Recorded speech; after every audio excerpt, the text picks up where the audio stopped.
दो ठग और चतुर जाटनी की कहानी। दोस्तों, किसी गांव में एक जाट का परिवार रहता था।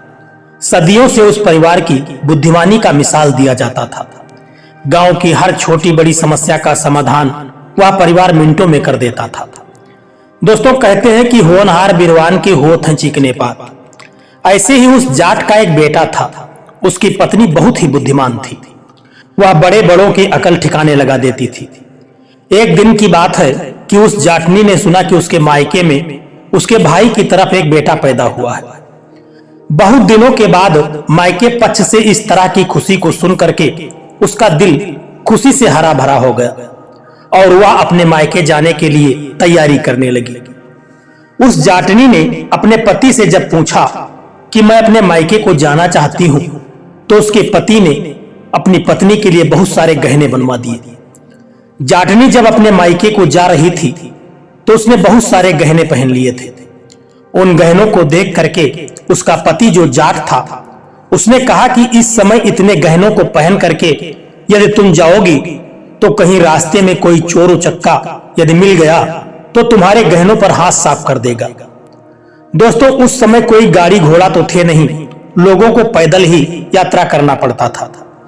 उस जाटनी ने अपने पति से कहा कि यदि मैं इन गहनों को पहन करके मायके जाऊंगी तो वहां जितने भी लोग हमको गहने पहने हुए देखेंगे तो इसमें तुम्हारी बड़ाई ही होगी, और यदि मैं कोई गहना नहीं पहन करके गई और अच्छे कपड़े नहीं पहने तो लोग समझेंगे कि यह तो बहुत गरीब है, तो तुम्हारे ही मान सम्मान में कमी आएगी। जाट ने कहा, ठीक है, जाना, पर संभल करके जाना। वह जाटनी अपने मायके जाने के लिए निकल पड़ी। दोस्तों, रास्ते में उसे दो ठग मिल गए। एक ठग का नाम था चंगू और दूसरे ठग का नाम था मंगू। यह दोनों ठग अब तक कई लोगों को चूना लगा चुके थे। अब तक के कोई भी ऐसा नहीं था जो इनका शिकार न बना हो। इन दोनों ने जब उस अकेली औरत को देखा जो बहुत सारे गहने सोने और चांदी के पहने हुए जा रही थी, तो वह दोनों ठग बहुत ही चालबाज और मक्कार किस्म के थे। वो दोनों ठग सोचने लगे कि इस अकेली औरत को कैसे ठगा जाए, और वह अपनी ठगी का जाल बुनने लगे। तभी एक ठग जिसका नाम था चंगू, वह दौड़ता हुआ उस जाटनी के पीछे पहुंच गया। कुछ दूर पीछे पीछे चलने के बाद वह कहने लगा कि बहन, तुम कहां जा रही हो? उस जाटनी ने कहा कि मैं अपने मायके को जा रही हूं। चंगू ठग ने पूछा कि बहन, तुम्हारा मायका कहां पर है? उसने कहा कि यहां से करीब 20 कोस दूर पर धर्मपुर नाम का एक गांव है, वहीं पर मेरा मायका है। तभी चंगू ठग कहने लगा कि मैं भी उसी तरफ चल रहा हूं। इतने में दौड़ता हुआ दूसरा जो ठग था, जिसका नाम था मंगू, वह भी आ गया। जाटनी ने कहा कि बड़ी अच्छी बात है, अकेले सफर करना बड़ा मुश्किल का काम होता है। अपना समूह लेकर के चलते रहो, न किसी से बात न किसी से चीत, बड़ी उबन सी हो जाती है रास्ते में। भगवान का लाख लाख शुक्र है कि मैं अकेली जा रही थी और आप दोनों लोगों का मुझे साथ मिल गया। अब तो रास्ता बड़े आराम से बातचीत करते हुए कट जाएगा, पता ही नहीं चलेगा कि रास्ते में थकान होती है कोई। जाटनी की बात को सुनकर के चंगू और मंगू दोनों बहुत खुश हो गए। सोचने लगे कि इतने लंबे रास्ते में कहीं ना कहीं तो इनके जेवरों को उड़ा ही देंगे। कुछ दूर चलने के बाद चंगू नाम का जो ठग था, वह कहने लगा कि बहन, रास्ता बड़ा लंबा है, कोई कहानी सुनाओ जिससे यह रास्ता आराम से कट जाए और थकान का एहसास न हो। जाटनी ने कहा कि मुझे इस समय तो कोई कहानी याद नहीं है, लेकिन पहले यदि तुम कोई कहानी सुना दो तो हो सकता है कि मुझे कोई कहानी याद आ जाए, तो मैं भी तुमको सुना दूंगी।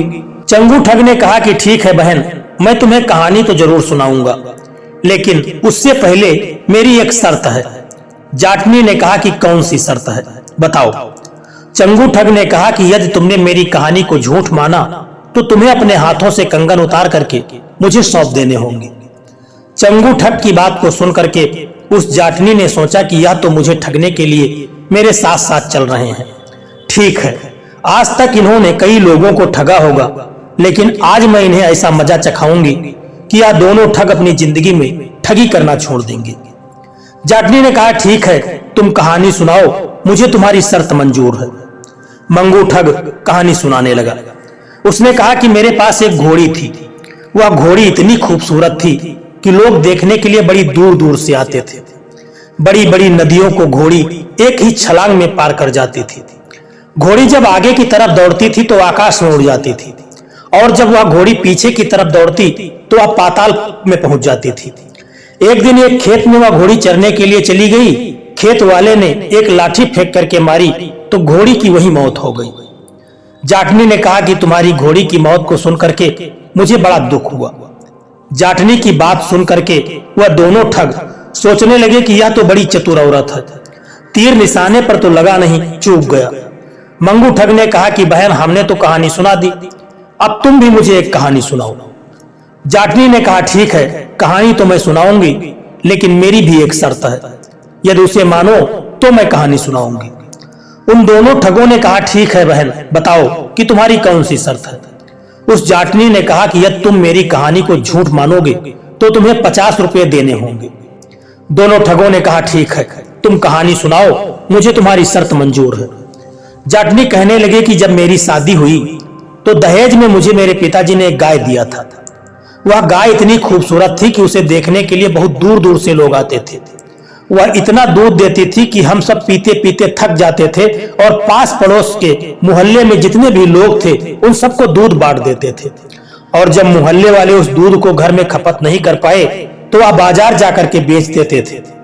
लेकिन एक दिन उसके माथे पर कहीं चोट लग गई, एक छोटा सा घाव हो गया और इसी घाव में एक कपास का पेड़ उगाया। वह कपास का पेड़ धीरे धीरे बढ़ने लगा और उस कपास के पेड़ से इतनी कपास निकली कि हमारे घर में रखने की कोई जगह न बची। तो गांव के बड़े बड़े गोदाम को लेकर के उसमें मेरे ससुर जी ने उस कपास को रखवा दिया। इतनी विचित्र गाय थी कि उसे देखने के लिए देश विदेश से लोग आने लगे। फिर उसी कपास से मेरे ससुर जी ने कई तरह के साल, चद्दर और कपड़े बनवाए। उसमें से 2 चादर और 2 कुर्ते कहीं गायब हो गए। अब वह चादर अब तक तो मिली नहीं, लेकिन यह 2 चद्दर जो आप लोग दोनों ओढ़े हुए हैं यह वही चद्दर है, और जो यह कुर्ते तुम दोनों पहने हुए हो यह उसी थान के कुर्ते हैं जो गायब हो गए थे। जाटनी की बात को सुनकर के वह दोनों ठग सन्न रह गए। वह सोचने लगे कि इसकी बात को हमने यदि झूठ कहा तो मुझे 50-50 रुपए इसको देने पड़ेंगे। इसीलिए उन दोनों ने ठगों ने अपने चद्दर और कोट उतार करके जो कपड़े कुर्ते उन्हें पहने हुए थे उन सबको उतार करके जाटनी को दे दिया, और मन ही मन सोचने लगे कि यह तो हम दोनों से भी बहुत बड़ी ठग निकल गई। हम तो इसे ठगने आए थे, लेकिन इसने तो हम दोनों को ठग लिया। आज तक हम दोनों ने बहुत लोगों को ठगा, लेकिन आज एक औरत के द्वारा ठग लिए गए। थोड़ी दूर चलने के बाद वह दोनों ठग उस जाटनी से कहने लगे कि बहन, हमें तो बड़ी जोरों की भूख लगी है, यदि तुम खाना लाई हो तो थोड़ा सा खाना हमें भी खिला दो। जाटनी ने कहा खाना तो नहीं लेकर के आई हूं, लेकिन अभी थोड़ी दूर पर आगे बाजार आने वाली है और इसी बाजार में मुझे अपने हाथों के कंगन बेचने हैं। उन कंगनों को बेच करके जो पैसा मिलेगा उसको लेकर के किसी होटल पर बैठ करके आराम से हम तीनों लोग खाना खाएंगे। जाटनी की बात को सुन करके वह दोनों ठग चंगू और मंगू सोचने लगे कि ठीक है, यदि यह अपने हाथों से कंगन खुद बेच देगी तो इसके पास पैसे भी आ जाएंगे, तो किसी तरह से इसके पैसे हम इसे ठग लेंगे। यही सोच करके वह दोनों ठग उस जाटनी के पीछे पीछे चलते रहे। तभी थोड़ी दूर पर एक सुनार की दुकान दिखाई दी। जाटनी ने उन दोनों से कहा कि तुम दोनों अभी बाहर बैठो, मैं अंदर जाकर के इन कंगनों को बेच करके पैसे लेकर के आती हूँ, फिर आराम से कहीं अच्छे होटल पर बैठ करके खाना खाएंगे। उन दोनों ठगों ने कहा ठीक है बहन, और वह दोनों बाहर बैठ करके इंतजार करने लगे। जाटनी सुनार की दुकान के अंदर चली गई और अंदर कहा कि मैं अपने साथ 2 मजदूरों को लेकर के आई हूँ। गांव में इस समय कोई काम धाम है नहीं, इन दोनों को कहां तक बिठा करके खाना खिलाऊंगी, इसलिए यदि आप चाहो तो इन दोनों को अपने पास रख सकते हो, लेकिन इसके लिए आपको मुझे कुछ पैसे देने होंगे। सुनार ने कहा कि ठीक है, मेरे यहाँ तो बहुत काम है, बताओ तुम्हें कितने रुपए चाहिए। उस जाटनी ने कहा कि केवल 300 रुपए दे दो, लेकिन एक बार मैं इन दोनों से पूछ करके आती हूँ। जाटनी ने दरवाजे से ही आवाज लगाई और कहा कि मैं एक को बेचूं कि दोनों को बेच दूं। दोनों ठग सोचने लगे कि यह हाथों में जो कंगन पहने हुई है उन्हीं कंगन की बात कर रही है कि एक कंगन को बेचूं कि दोनों को बेच दूं। उन दोनों ठगों ने बड़ी जोर से कहा कि दोनों को बेच दो। जाटनी सुनार से 300 रुपए लेकर के उन दोनों ठगों को बेच दिया। और जब बाहर वह आई तो उन दोनों ठगों के पास जो चंगू और मंगू थे उनसे कहने लगी कि तुम दोनों यहीं पर बैठो, यहां से थोड़ी दूर पर एक अच्छी सी कपड़े की दुकान है, वहां बहुत अच्छे अच्छे कपड़े मिलते हैं, वहां जाकर के मैं पहले कपड़े लेकर के आती हूँ, फिर तुम दोनों अच्छे अच्छे कपड़े पहन करके होटल पर खाने के लिए मेरे साथ चल देना। इतना कह करके वह जाटनी वहां से निकल गई। कुछ देर के बाद जब वह सुनार बाहर आया और उन दोनों से सारी बात बताई तो वे दोनों ठग सोचने लगे कि आज तक मैंने बहुत से लोगों को चूना लगाया, उनके साथ ठगी की, लेकिन आज एक औरत हम दोनों को चूना लगा करके निकल गई, या तो हमारी नानी निकली। दोस्तों, इसीलिए कहते हैं कि किसी के साथ भी गलत व्यवहार नहीं करना चाहिए। यदि तुम दूसरे के लिए खाई खोदते हो, उसके रास्ते में कांटे बिछाते हो, तो एक न एक दिन वही कांटे तुम्हारे पैरों में भी गड़ेंगे और तुम्हें उसी खाई में भी गिरना पड़ेगा। इसलिए सदैव सत्कर्म के मार्ग पर चलिए और लोगों के साथ भलाई का काम करिए। दोस्तों, आज की यह कहानी आपको कैसी लगी है, एक प्यारा सा कमेंट करके जरूर बताना। और यदि वीडियो आपको पसंद आया है, अच्छा लगा है, तो वीडियो को एक लाइक करके चैनल को सब्सक्राइब करने की भी कृपा कर देना। जय श्री कृष्णा, राधे राधे।